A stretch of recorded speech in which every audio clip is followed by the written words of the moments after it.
if you were in America and somebody othered you by calling you a foreigner, well, first of all, if they screamed at you and said, "Look at that fucking foreigner." We have a lot of examples of that in America these days. We have a lot of examples of that in the West.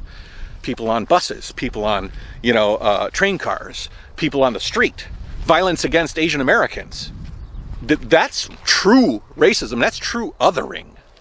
And to think that that isn't a problem in America as opposed to China, or that it's a lesser problem in America because it's bred into the culture in China, well, that's very disingenuous. I have family in China. I speak to a lot of people there. I do not see the anti-foreigner violence that I see against Asians in America. There's not a few days go by that there's not a real physical violent attack on somebody who is Asian in America. And it's done for this specific reason that that person is Asian, and it's done for that specific reason that that person doing the attack hates Asians. Go back to your country. There's a million ways you can deride a Asian person. Hell, they do it to Koreans when they want to do it to Chinese. They do it to Thai people when they want to do it to Chinese.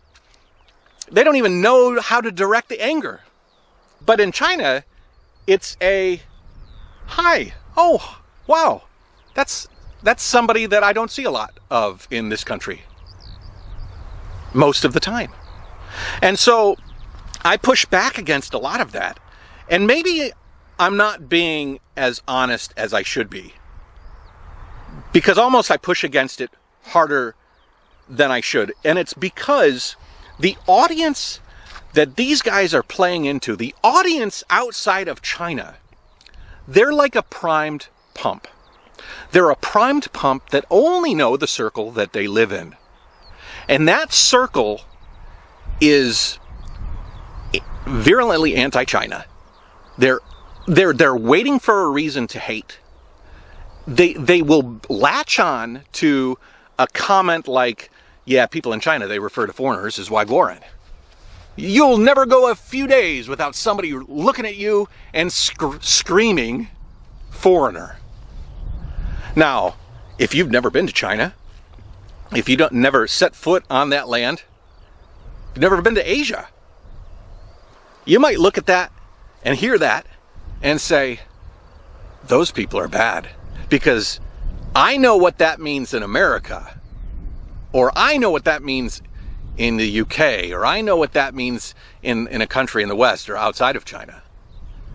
And it certainly isn't a pleasant thing to say to somebody. But in China, it's different. And that's why nuance is so important, because you got to understand the context of these things. So I would like to apologize to Winston, I guess, because he is right. In China, many people will refer to you as a foreigner. They'll say, "Hey, look at that outside my country person, Waiguoren." But why? And with what feeling behind it? Oh, that's not explained. That's never explained by these guys.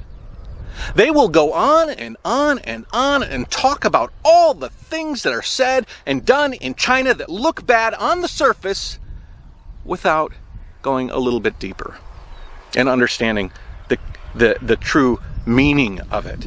And understanding that being referred to as a foreigner in China, it's not designed in a form to hate.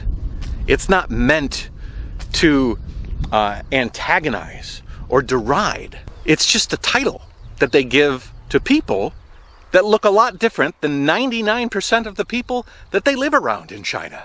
Can it be weaponized? Of course. Is it weaponized? Most certainly. And when it is, it's racism. My friend in America, he's white. My friend in America, he's fucking white. My friend in America, he's black. That black guy. I mean, can't you understand the difference between those things? So yes, in China, you will be otherized all the time. And it's no big deal. Because all they're saying is that you look like a person that doesn't isn't the majority of the people in China. It's sort of a fact, guys. And when you explain it like this, I hope you realize that you're not being insulted. You're not being dealt an act of racism or something that you need to get hot and bothered about or pissed off about.